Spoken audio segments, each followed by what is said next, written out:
한 주간 기독교계 이슈를 살펴보는 시간입니다. 기독교연합신문 이현주 기자 나와 있습니다. 이현주 기자, 어서 오세요. 네, 이 코로나 이후 교회들의 현실이 점점 어려워지고 있습니다. 인구 소멸 위기에 놓인 농어촌 지역은 더할 텐데요.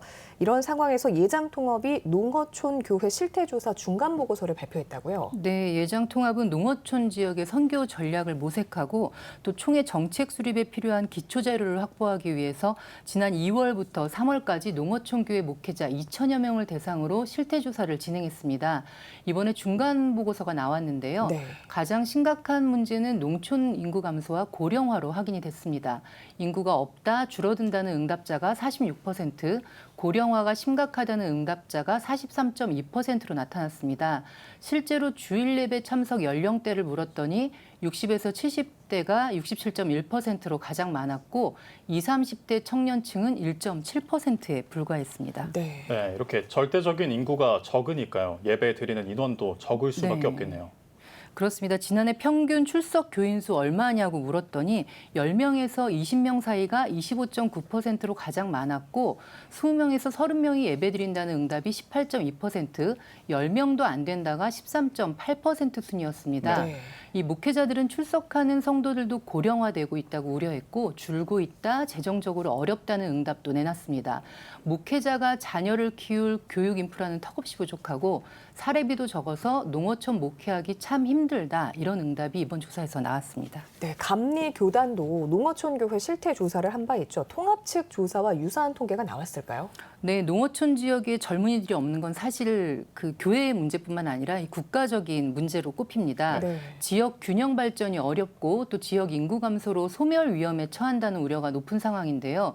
감리교가 1,533개 농어촌 교회 담임 목사 504명을 대상으로 조사한 내용을 지난해 3월 발표한 바 있습니다.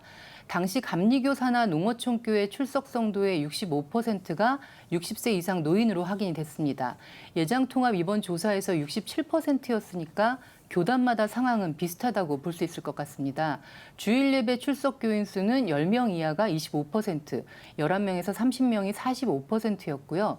감리교 목회자들 역시 농어촌 인구의 고령화와 인구 감소를 가장 큰 문제로 꼽았습니다. 네. 지난 4월에는 정기연회를 앞두고 감리교 동부연회가 강원도 지역 교회들에 대한 전수조사를 발표했었는데 여기서도 30명 미만의 초소형 교회가 절반이었고 60세 이상 노인 성도가 49.6%로 절반가량으로 확인이 됐습니다. 이 농어촌이 많은 지역의 교회들은 상황이 교단과 상관없이 다 비슷한 것 같습니다. 네, 이렇게 농어촌 지역의 목회 상황이 어려운 관계로 교회들도 도시에 밀집돼 있습니다. 네.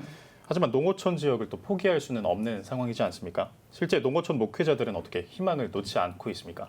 좀 안타깝지만 희망보다는 절망이 더 크시다, 이렇게 보여지는데요. 네. 다만 농어촌에 남겨진 어르신들 한 분이라도 포기할 수 없는 소중한 영혼이기 때문에 최선을 다해서 사역을 하시는 것 같습니다. 지난해 감리교 실태조사에서 48.4%의 농어촌 교회 목회자들은 농어촌 교회에 희망이 없다고 답을 했습니다.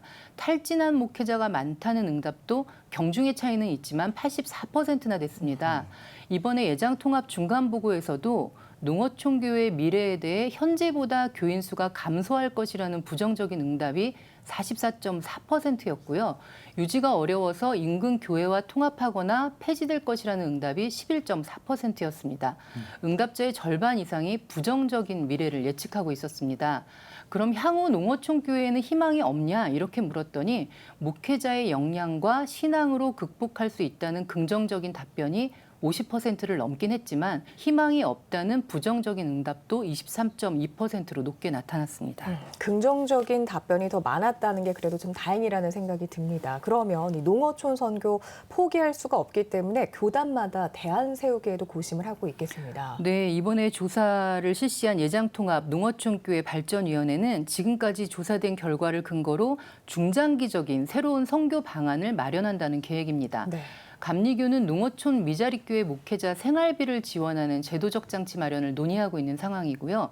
기독교 대한 하나님의 성회 전국지역 총연합회도 농어촌 미자립교회 지원 사업에 주력하기로 했습니다. 예장 백석총회는 지친 농어촌 미자립교회 목회자들을 응원하기 위해서 특별한 행사를 마련했는데요. 오는 6월에 농어촌 목회자 70여 명을 초청해서 성지순례를 진행합니다. 네. 김진범 총회장은 교회를 섬기느라 한 번도 해외 성지순례를 못한 목사님들에게 힘을 주고 싶어서 이 행사를 마련했다고 밝혔습니다. 네. 이렇게 다양한 지원으로 각 교단이 농어촌교회 살리기에 애쓰고 있는데 다만 농어촌교회가 사역자를 구하기도 어렵고 또 교회 유지도 어려운 상황이라는 점에서 농어촌교회들은 교단에서 정책적으로 특별히 관리하고 지원하는 제도가 시급히 마련돼야 할 것으로 보입니다. 네, 유지하는 것조차 어려운 상황에 놓인 농어촌 교회입니다. 이들을 위한 실질적인 지원 사업과 방안들을 마련해야 할 것 같습니다. 지금까지 기독교 연합신문 이현주 기자와 함께했습니다. 감사합니다.